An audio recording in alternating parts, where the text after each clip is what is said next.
Labdien, man sauc Igaunis Palāns, un jāsaka, ka pārstāvot Ventspils pašvaldību šobrīd es tomēr lepošos ar ne savām spalvām. Un principā jāsaka, tas ir Varam, kurš ir gan lokomotīvi, gan sliežlicis, gan arī vēl regulators tam visam, jo stāsts ir pa VPV Kaciem, kur lielākajā daļā novadu jau ir zināms, kas tas ir. Tiem, kam nav zināms, tiem ir garām paskrējis un gan jau vēl atgriezīsies. Un stāsts ir pa vienas pieturas aģentūras principu publiskajā pārvaldē. Un šobrīd tā situācija ir tāda, ka valsts institūcijas aizvien mazāk ir pieejamas novados, protams. Viss centralizējās, viss iet uz attālināto un vēl attālināto pārvaldi. Bet ir tā, ka iedzīvotājiem lielā mērā, tie ir apmēram 15–20% iedzīvotāji, viņiem vajag šo te klātienes vietu, kur aiziet un saņem šo te pakalpojumu. Un stāsts ir par to, ka šāda vieta varētu būt viena, šāda vieta varētu nodrošināt gan pašvaldības pakalpojums, gan arī valsts pārvaldes institūcija pakalpojums. Iedzīvotājs griežās vienā vietā, un viņam nav jāzīmē, uz kuru aģentūru vai uz kuru institūciju viņam ir jāiet. Sevišķi tagad, kad apvienojās daudzi pagasti un iespējams ir optimizācijas iespējas likvidēt pagastu pārvaldes, atstāt šādas te vienas pieturas aģentūras, piemēram, bibliotēka tīklā vai vienalga pagastu mājā kādā kabinetā un šo te pakalpojumu tīklu nosegt.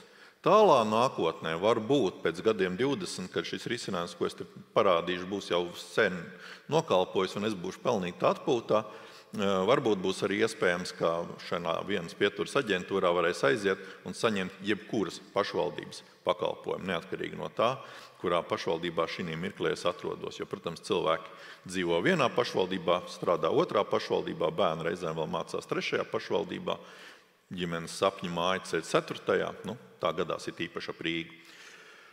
Un jāsaka, es sākumā neticēju šim projektam, bet kopš 15. gada oktobra ir pār pa miljons pakalpojumiem, kas tiešām ir cilvēkiem sniegti, kur cilvēki ir apmeklējuši, kur cilvēki ir apmierināti un aizgājuši savas problēmas atrisinājuši. Tā kā, teiksim, ka šis projekts ir aizgājis sekmīgi, un es ceru, ka šī valdības deklarācijā vairs ieraksta nav par to, ka mums VPV Kacu tīkls būs jāpaplašina, iepriekšējās 2 bija.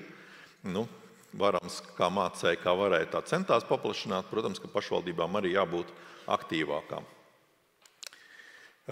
Kā redzam, pārklājums ir gana liels, 35 pašvaldības ir. Uzreiz jāsaka, normatīvi akti nosaka, es domāju, ka to arī vajadzēs labot un varēs labot, ka lielajās valstspilsētās šie te kaci, viņi tādi, viņi tika izdomāti, ka tā ir monstrāla māja, kurā vienā stāvā būs FSA, otrā stāvā vide, trešā stāvā tur zemes dienests, un tāda koncepcija vienkārši neiedzīvojās. Kurš tagad būvēs kaut kādu speciālu māju, ja tur neskait Rīgas Talējas ielas variantu. Attiecīgi 25 kacos ir iespējams arī šīs te attālinātās konsultācijas, tas ir interesanti tēma, to es arī bišķiņ vēlāk pastāstīšu. Un ir iespējams iedzīvotājiem tātad saņemt atbalsta pakalpojumu, aizejot uz vietas vai ar savu datoriņu, jo ir šis te bezmaksas pieslēgums internetīklam, vai izmantojot to datoru, kas tur stāv uz vietas. Un pats būtiskākais ir tas, ka ir kāds cilvēks, kurš palīdzēs, parādīs tur Latvijā LV, ejiet šeit, redziet, tagad mēs varam izdarīt to, tagad to, un šādā te veidā ļoti daudziem cilvēkiem, kas ir tādi pusdigitāli, viņiem tagad tas EID karte ir, kaut kādi PIN kodi ir, bet pārliecības par to, ko viņš tur spiež tajā mirklī un kas uz tā ekrāna rakstās, un vai viņš pareizi visu tur ir sadarījis, varbūt nav. Un līdz ar to šāda te atbalsta vieta ir ļoti svētīga. Kā tas izskatās no iekšpuses? No iekšpuses tas izskatās tā, ka izvēlās kādu no pakalpojumiem, VPV kāds darbinieks, un viņam ir pieejama šie te pakalpojumu apraksti, protams, viņam ir pieejama konkrētām pakalpojumam vajadzīgā tā forma, kas jāizpild, ir integrācija ar Latvijas valsts portālā izmitinātiem šiem te pakalpojumiem, un viņš var izpildīt cilvēku vārdā kādu šo te pakalpojumu pieteikumu, piemēram, FSA vai VZD gadījumā. Un, attiecīgi, šāda veidlapa, protams, nākotnē var tikt izveidot arī jebkādam pašvaldību pakalpojumam, ja kāds vēlās šādi te uz vienas pieturas aģentūras principiem pārveidot savas darba plūsmas un savus šo te pakalpojumu vadības sistēmu savā pašvaldībā. Attiecīgi, protams, ir visi pakalpojumu saraksti redzami. Mēs varam sameklēt pa konkrēto cilvēku, kāds pakalpojums ir sniegts, kāds ir status, cik viņš tālu ir ticis ar izpildi. Un, protams, ja cilvēks pirmā reizē nav atnācis ar visiem dokumentiem vai kaut kas vēl aizķēries, tā var turpināt vairākās sesijās šo te pakalpojumu arī pildīt. Interesantākā tēma tam visam ir zināšanu bāze, jo tur ir ārkārtīgi daudz materiāla. Savā būtībā tas ir vieta, kurā integrēti meklējot, viņš sameklēs arī visu, protams, kas ir Latvijas valsts portālā, tā informācija automātiski arī tiek indeksēta, un kāds darbiniekam ir iespēja šajā pašā sistēmā atrast gan instrukcijas, kā tādā gadījumā rīkoties, ja, piemēram, savai vidi ir jau izstrādāja šādas instrukcijas, vai atrast apmācību materiālus, kuros par to jau ir kaut kas rakstīts, vai vienkārši pakalpojumu aprakstos jau soļu izpildes kārtību. Šāda lieta ir absolūti nepieciešama tam, lai tas darbinieks vienkāršais, kurš sēž tajā mirklī un kuram ir pavērušās durvis, un ir ienācis cilvēks, kurš jautā par kaut ko, varētu kvalitatīvi un ļoti operatīvi vienkārši saprast, par ko, un kaut ko ieteikt, atbildēt un aizķeroties jau ar šīs te sākotnējās komunikācijas pamata, līdz galam izvest klientu cauri tai dzīves situācijai, kurā viņš ir nonācis, un attiecīgi realizēt šo te viņa vajadzību elektroniskajā vidē. Šeit nav obligāti visiem pakalpojumiem jābūt elektroniskiem, ir arī iespējams pakalpojumus tā kā aizpildīt papīra vidē, tikai viņš pats tiks digitalizēts un tālāk jau aizceļos elektroniski. Bet ir iespējams arī pakalpojumu izpildīt vienkārši Word formātā, izdrukātās, sagatavotās veidlapās vai jebkādā citā formātā sagatavotās. Tā kā ir tāds mišungs, hibrīda modelis starp abiem, jo pakalpojumi pagaidām ne visi, protams, ir elektroniski. Un šī ir tā vieta, kur viņi top visi elektroniski digitalizēti un aizsūtīti tālāk jau pēc piederības.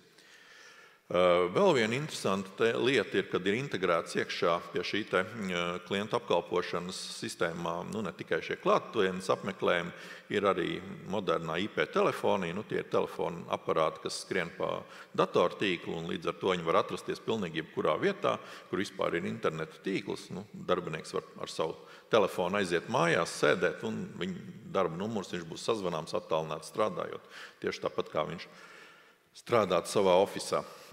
Attiecīgi vai to liek uz datoru, vai ir arī fizisks telefona aparāts, kā kurš labāk grib. Protams, ir e-pasti, ir čata tipa saziņa. Visi šie kanāli ir piekritīgi kādai klienta apkalpošanas epizodei, kura tad tiek atvērta un tiek slēgta tā atkarībā no tā, kas tas pa pakalpojumu ir, kas klientam vajadzīgs. Šobrīd, pie kā mēs strādājam, un nākotnē es domāju, ka tas varētu būt tāds populārs stipri variants, tā ir attālinātā saziņa ar ierēģiem.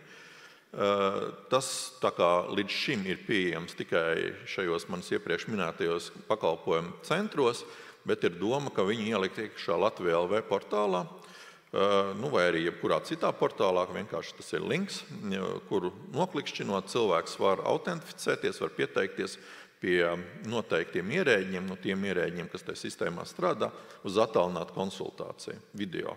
Tā līdzīgi kā Zooms, kā Teams, kā Skype.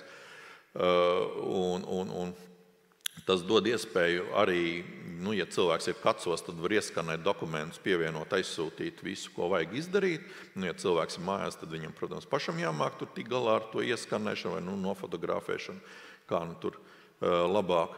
Bet būtiskākais ir tas, ka mēs varam neizejot no mājām, savērtā vietā, laikā, izvēloties darba laiku un saskaņojot, saņemt šādu te attālinātu konsultāciju. Pagaidām tur visaktīvākais no valsts partneru puses ir FSA.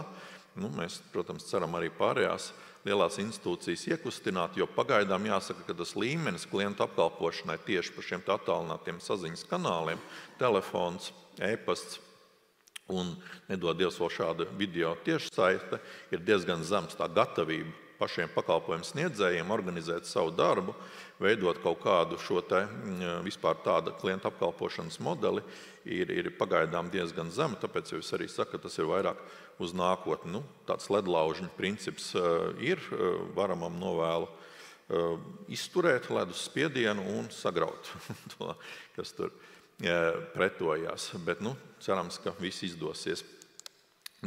Tas man arī īsos vārdos ir viss. Tā kā te jau visi aicināja braukt uz pašvaldību, arī es visus aicinu braukt uz Ventspili. Mums ir brīnišķīgs zinātnes centrs Vīzijum, kurš nav apmeklējis, noteikti iesaku. Paldies!